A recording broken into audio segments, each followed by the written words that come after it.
The month of July 2010 was yet another busy time for the Minister for Medical Services, Professor Peter Nyong'o. And then one day, in between his hectic schedule, the minister visited the MP Shah Hospital in Nairobi for a routine medical examination. He was generally in good health and did not expect any surprises. But what he received instead was a big shock. The results showed that the minister had prostate cancer. Prostate cancer is cancer that develops in the prostate, a gland in the male reproductive organ. It wraps the urethra, the tube that carries urine out of the body. The prostate sits below the bladder, which holds the urine, and above the male sex organs. So when the urine leaves the bladder to be passed from the man's body, the urine goes through the prostate to come out. On receiving news of his condition, Nyong'o was put on a hormone therapy in Nairobi for 3 months and then left for the United States of America for specialized cancer treatment in December. This development was not known to the general public until the 9th of January this year, when in articles published in the local dailies, Nyong'o went public with his condition. In an article on the Standard on Sunday, Nyong'o said, quote, "I'm currently undergoing radiation therapy at the University of California, San Francisco, Mount Zion Medical Center. Fortunately, it is one of the best prostate cancer centers in the world, with 2 very well-known specialists, a surgeon and a radiologist," end of quote. The idea of a public figure going public about a medical condition is rarely heard of in Kenya. Since then, Nyong'o has continued to share his experience with the public at home, with weekly articles in the local dailies.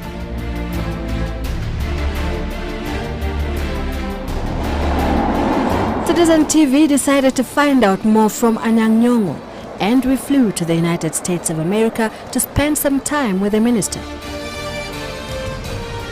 This is San Francisco, a city in the state of California on the western shore of the United States.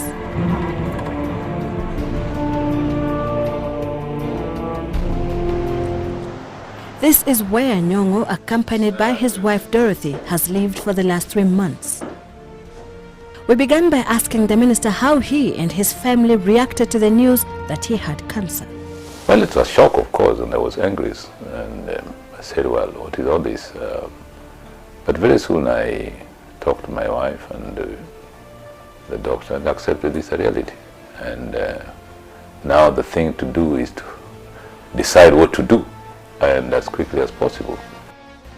His doctor at MP Shah Hospital recommended that he should go to South Africa for treatment, but Nyong'o declined, choosing instead to go to the United States of America. When the CT scan of the bone and the body was done at Kingston Hospital in upstate New York, the staging determined that this was a maybe stage 3 cancer, which can easily be treated by either surgery or by radiation. Surgery would involve the removal of the prostate gland altogether, while radiation therapy, a process that involves the use of high-energy X-rays to destroy cancer cells, would require that radiations be beamed on his prostate gland. If you are doing surgery and you only remove the prostate gland, then afterwards it is discovered that there were cancerous cells around, you have to go back and now do radiation. I know a colleague of mine with whom we are having treatment, he had had his prostate removed, and then 8 months later he came back for radiation. Since arriving in California, Nyong'o has been receiving treatment here at the Helen Diller Family Comprehensive Cancer Center. Housed within one of the nation's top biomedical research universities, the UCSF Helen Diller Family Comprehensive Cancer Center is a distinguished institution in cancer research, endowed with state-of-the-art medical equipment. The table itself can rotate 90 degrees. We've treated people from the top of their head, bottom of their feet. The opening of the machine where the radiation comes out of changes shape, and that shape changes to spare normal tissue or normal organs in the body.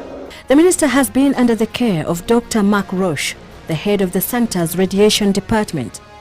Some men worry more if they have radiation, and they will choose surgery because they're paranoid about the effectiveness of radiation.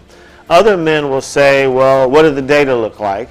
And when you explain the data to them, will become more confident that radiation is useful. And the major advantages of radiation are there's a lower risk of erectile dysfunction. Nyong'o chose radiotherapy, so once every weekday for 5 weeks, he came to the hospital to receive the radiations for 20 minutes. During his treatment, the professor learned a lot about prostate cancer, and when our special report continues tomorrow, Nyong'o has critical advice for every Kenyan man over the age of 18 years. Your health really is the only thing you got to keep you in this world. Whatever you're doing, whatever work you're doing, whatever money you're earning, if you don't look after your health, then why are you doing that? Why are you earning this money? I mean, what's the point? Citizen Special Report continues tomorrow. Sylvia Chebet, Citizen TV.